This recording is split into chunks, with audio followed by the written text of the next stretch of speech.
Rescue workers in the devastated Libyan city of Derna have appealed for additional body bags after a catastrophic flood caused by Storm Daniel killed thousands of people and swept many out to sea. The situation is raising concerns about potential health hazards stemming from the decomposition of bodies still in the floodwaters and under rubble.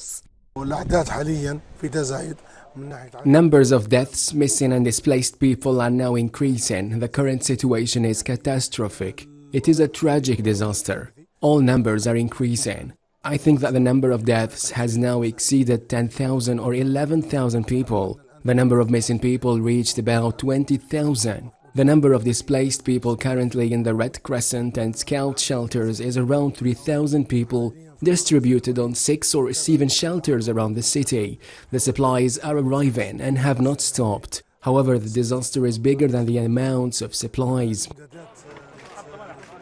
Sea patrols were working along the coast, trying to locate washed-up bodies, many of which were being taken to Tobruk for potential identification.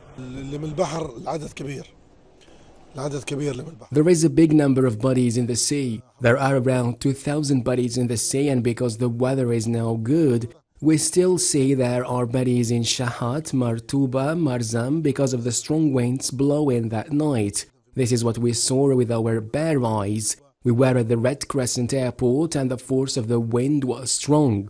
We are still pulling bodies from houses and from under the rubble up to this moment. We are still pulling bodies from houses and from under the rubbles up to this moment. Works continue to pull bodies from under the rubble.